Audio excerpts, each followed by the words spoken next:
Pemirsa, 4 orang sekeluarga tewas akibat kebakaran rumah di Toraja Utara, Sulawesi Selatan. Keempat korban merupakan ibu dan 2 balitanya, serta seorang nenek.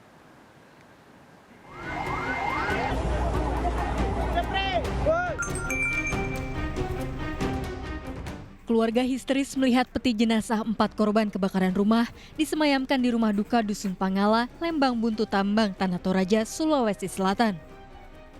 4 korban satu keluarga yaitu Noviani Nova 33 tahun dan 2 anaknya yang masih balita serta sang nenek Sheila 60 tahun. Korban terjebak di dalam rumahnya yang terbakar di Toraja Utara. Menurut saksi, api pertama kali muncul dari dapur dan menyambar ke seluruh bangunan yang terbuat dari kayu. Saat kejadian, suami korban tengah bekerja menjadi supir bus jurusan Toraja Kendara. Terbakar dan sudah tidak bisa dikenal korbannya yang 4 orang.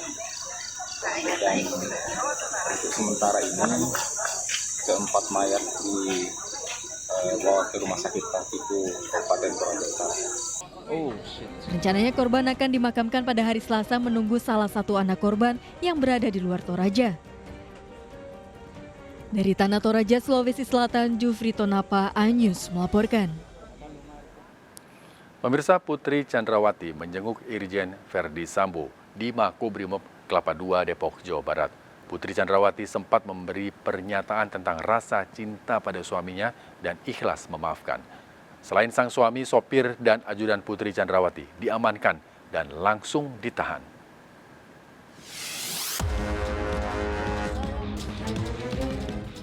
Putri Chandrawati untuk pertama kalinya muncul sejak kasus tewasnya Brigadir Yosua dan mendatangi Makobrimob Kelapa II, Depok, Jawa Barat, tempat suaminya diamankan. Putri Chandrawati didampingi putrinya beserta kuasa hukum, rencananya akan menjenguk Irjen Verdi Sambo di dalam Makobrimob. Putri Chandrawati sempat mengungkapkan perasaan yang dialami keluarganya sejak kematian Brigadir Yosua di rumah dinas suaminya. Saya Putri bersama anak-anak. Saya mempercayai dan tulus mencintai suami saya. Saya mohon doa agar kami sekeluarga cepat menjalani masa yang sulit ini.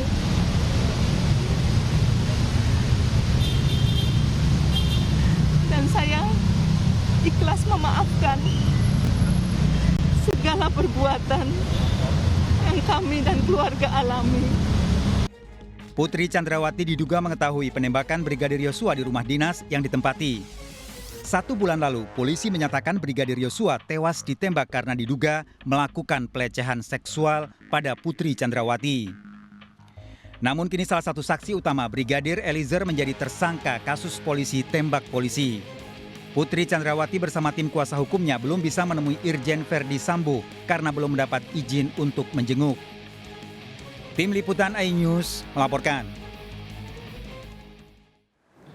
Pemirsa, Irjen Verdi Sambo, mantan Kadif Propam Polri, diamankan di Makobrimob Kelapa II, Depok, Jawa Barat setelah diperiksa Inspektorat Khusus karena dugaan pelanggaran kode etik. Irjen Verdi Sambo dinilai tidak profesional dalam penanganan olah TKP tewasnya Brigadir Yosua di rumah dinasnya. Sementara itu, Barada Richard Eliezer akan mengajukan justice kolaborator setelah ditetapkan sebagai tersangka.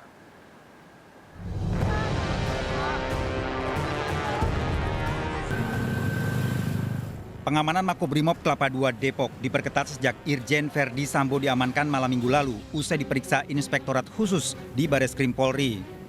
Isolasi terhadap Irjen Verdi Sambo di Makobrimob terkait tewasnya ajudan pribadinya, Brigadir Yosua. Sejumlah anggota polisi berjaga dengan senjata lengkap di gerbang Makobrimob. Sebelum diamankan 2 hari lalu, Irjen Verdi Sambo menjalani pemeriksaan di gedung Bareskrim Polri.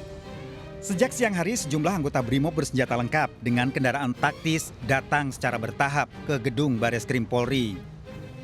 Malam harinya, usai diperiksa, Irjen Verdi Sambo dibawa ke Makobrimob.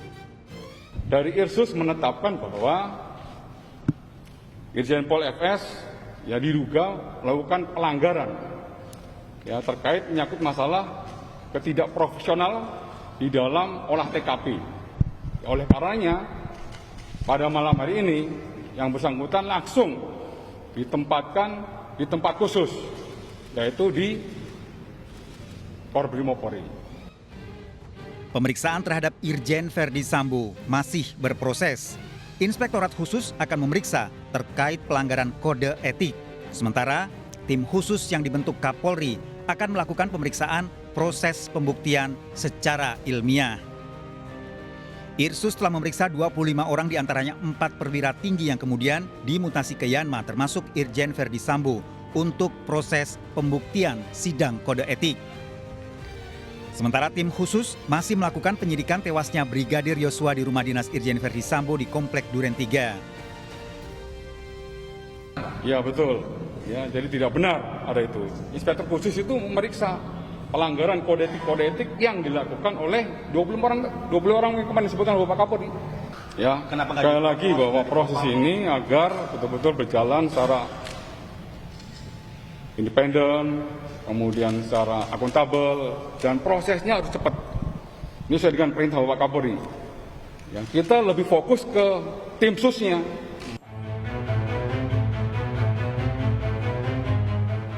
Setelah ditetapkan sebagai tersangka, kuasa hukum Barada Richard Eliezer mengundurkan diri dan kini kuasa hukum baru yang menangani akan mengajukan justice kolaborator. Kuasa hukum baru telah mendengar pengakuan Barada Eliezer dan dinilai bisa memberikan kerjasama dalam penyelidikan kasus tewasnya Brigadir Yosua sebagai justice kolaborator. Tim kuasa hukum hari ini akan memohon perlindungan ke Lembaga Perlindungan Saksi dan Korban LPSK. Mulai cerita-cerita sesuatu yang membuat beliau tidak nyaman selama ini dalam pengalaman beliau menghadapi perkara yang menimpa dia. Sehingga dia banyak cerita dan kami memang minta supaya bicara dari hati ke hati, terus terang apa adanya. Dan dia cerita secara lengkap apa yang terjadi, yang dia alami. Dia cerita secara lengkap sehingga kami berpandangan apa yang dia alami adalah suatu keadaan kunci yang bisa menjadi titik terang dari perkara ini. Salah satunya adalah ya sudah kita ajukan diri yang bersangkutan sebagai justice kolaborator. Kita memohonkan itu dan kita juga meminta perlindungan hukum kepada lembaga perlindungan saksi dan korban. Baradae telah ditetapkan sebagai tersangka namun bukan kasus pembunuhan berencana sehingga memiliki peluang sebagai justice kolaborator. Sedangkan kuasa hukum keluarga Brigadir Yosua Huta Barat memiliki bukti dugaan adanya pembunuhan berencana dalam kasus polisi tembak polisi di rumah Irjen Verdi Sambo. Tim Liputan iNews melaporkan. Pemirsa, 2 mobil terlibat tabrakan beruntun di jalur bus Transjakarta Jatinegara, Jakarta Timur. 1 mobil menabrak beton separator bus Transjakarta dan ditabrak mobil lain dari belakang.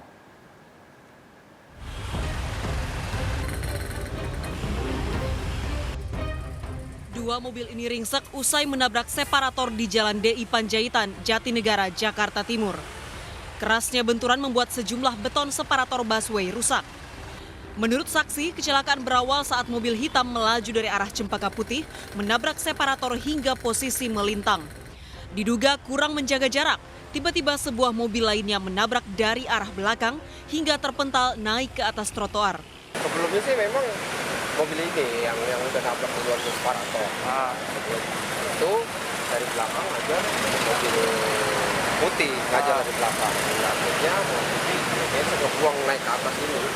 Dua-duanya di dalam jalur busway apa di luar? Enggak, sebelumnya ini nggak di jalur busway, memang udah nabrak keluar, makanya dia nabrak masuk ke dalam sini. Tidak ada korban jiwa dalam kecelakaan ini. Kecelakaan ini mengakibatkan antrian panjang kendaraan lain. Dari Jakarta, Vendra Kurniawan, iNews melaporkan. Pemirsa, seorang peternak kehilangan kambing yang digembala di lapangan di Mojokerto, Jawa Timur. 2 pencuri memilih kambing pejantan ditembak dengan senapan angin.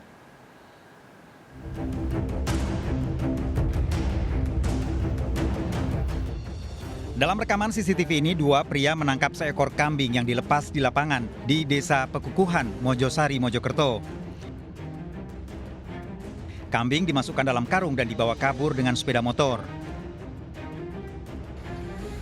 Pemilik kambing sudah terbiasa meninggalkan 8 ekor dan dibiarkan mencari rumput dan ditinggal pulang. Digiring ngetan. Terus Digiring ngoten ditebak sing jalan. diambil yang laki-laki. Itu menggunakan apa, Bu, ngambilnya? Tembak manuk nih. Bawa tembak. Nah, terus sempat dibungkus karung atau apa tuh, Bu? Langsing. Pakai karung ya?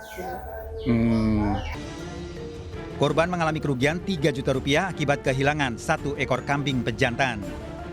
Dari Mojokerto, Jawa Timur, Solahuddin, iNews melaporkan.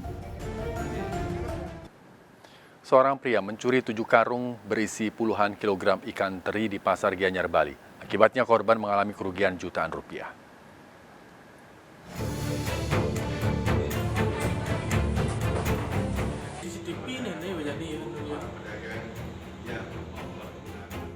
CCTV merekam seorang pria memantau situasi pasar dan mencuri sejumlah karung berisikan puluhan kilogram ikan teri di Pasar Gianyar, Bali.